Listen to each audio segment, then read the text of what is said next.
Hello बच्चों, आज मैं आप लोगों को क्लास 8 की जो आपके पास मैथ्स की लेटेस्ट एडिशन की आर.डी. शर्मा की बुक है ना, उसमें हमने अपना चैप्टर नंबर 3 स्टार्ट कर रखा है, पावर प्ले, जो आपके पास एनसीईआरटी में चैप्टर नंबर 2 के नाम से है। ठीक है, तो हमने लास्ट क्लास में ये चैप्टर शुरू कर दिया था। 3.1 एक्सरसाइज के हमने क्वेश्चन 1 to 10 कंप्लीट कर लिए थे। तो चलिए आज हम आगे के क्वेश्चन कंटिन्यू करते हैं। तो क्वेश्चन नंबर 11 है आपके पास यहाँ पर, express each of the following number as a product of powers of their prime factor. आपको क्या करना है, इनके जो है product of power of their prime factor, इनके पहले प्राइम फैक्टर्स निकालने हैं, देन उन्हें एक्सपोनेंशियल फॉर्म में एक्सप्रेस करना है। जैसे फर्स्ट वन इज 36 है आपके पास, तो फर्स्ट पार्ट है 36। 36 को आप यहाँ पर क्या लिख सकते हो, अगर मैं 36 के प्राइम फैक्टर्स देखूँ तो ये 2 की टेबल में 18 पे आता है, देन 2 9 जा, 3 3 जा और 3 1 जा। तो इसका मतलब 2 इंटू 2 इंटू 3 इंटू 3, तो आप इसे क्या लिख सकते हो, 2 की पावर 2 इंटू 3 की पावर 2। ठीक है, सेकेंड पार्ट है आपके पास यहाँ पर 675 है। अगेन अगर मैं यहाँ पर 675 के प्राइम फैक्टर्स निकालती हूँ तो इसके लास्ट में 5 लग रहा है, तो मैं सीधा सीधा इसको 5 से डिवाइड कर देती हूँ, तो वो मेरे पास कितना हो जाएगा 135। देन 135 को भी मैं 5 से डिवाइड करूँ तो 27 आ जाएगा। 3 9 जा, 3 3 जा, 3 1 जा। तो इसका मतलब ये आपके पास हो गया, 2 बार तो 5 हो गया और 3 बार 3 हो गया। तो अगर मैं इसे पावर फॉर्म में डिनोट करूँ तो 5 की पावर 2 इंटू 3 की पावर 3 आपका आंसर। क्लियर। नेक्स्ट थर्ड वाला क्वेश्चन है आपके पास, थर्ड पार्ट है इसका 392। तो 392 के अगर हम प्राइम फैक्टराइजेशन यहाँ पर देखें तो इसके लास्ट में 2 लग रहा है, तो ये इजीली 2 से डिवाइड होगा, जो कि 196 पे डिवाइड होता है। अगेन मैं इसको 2 से डिवाइड करती हूँ 196 को, तो मेरे पास आएगा यहाँ पर 98। देन फिर से ये 2 से पूरा पूरा डिवाइड हो रहा है आपके पास यहाँ पर, तो 49 आ रहा है। अब 2 से डिवाइड नहीं हो रहा, अब 7 से डिवाइड हो रहा है। तो इसका मतलब मैं इसको लिख सकती हूँ 2 की पावर 3 इंटू 7 की पावर 2, क्योंकि 2 3 बार है और 7 जो है वो 2 बार ही है। ठीक है ना। नेक्स्ट लास्ट पार्ट है आपके पास 32400।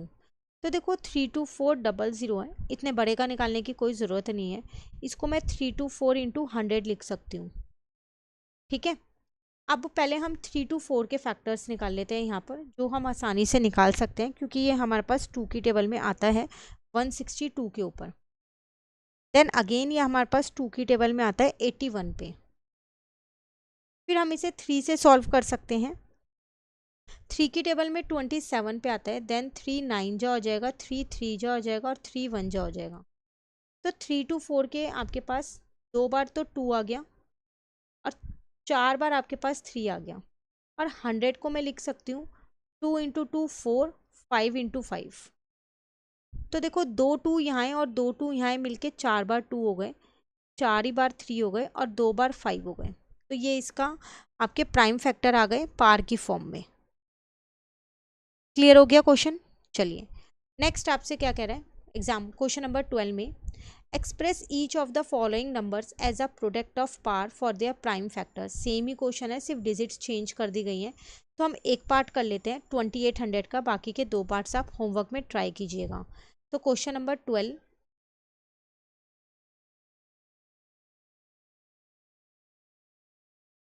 तो 2800 है, अगेन मैंने इसे लिख दिया 28 इंटू में 100। 28 होता है मेरे पास 4 7 जा, तो 2 इंटू 2 4 इंटू 7, और 100 को लिख दिया मैंने यहाँ पर 2 इंटू 2 4 इंटू 5 इंटू 5। तो 2 मेरे पास 4 टाइम्स है, 5 मेरे पास 2 टाइम्स है और 7 1 टाइम है, तो 7 की पावर 1 हो गया। क्लियर।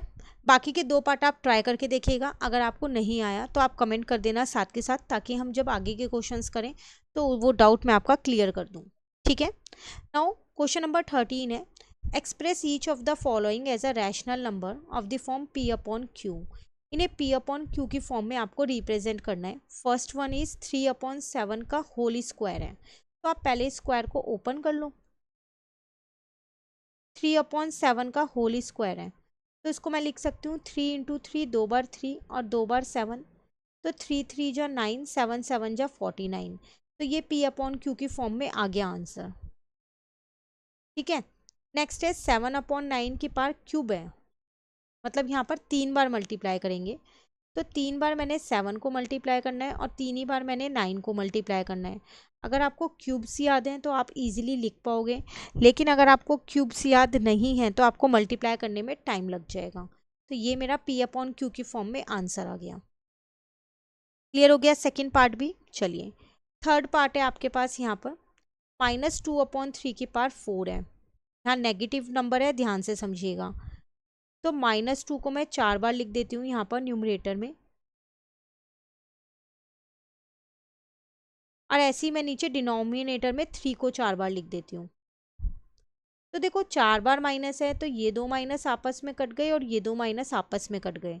तो 2 2 जा 4, 2 जा 8, 2 जा 16 तो ऊपर आ गया, 3 3 जा 9 और 3 3 जा 9, 81 नीचे आ गया। 9 इंटू 9 81 हो गया। तो P अपॉन Q की फॉर्म में हमारा आंसर आ गया। क्लियर है क्वेश्चन 13 भी। चलिए आते हैं अपने क्वेश्चन नंबर 14 पे। Now express each of the following rational number in power notation. अब इन्हें इस फॉर्म में लिखना है, इस फॉर्म में। तो 49 अपॉन 64 फर्स्ट पार्ट है आपके पास।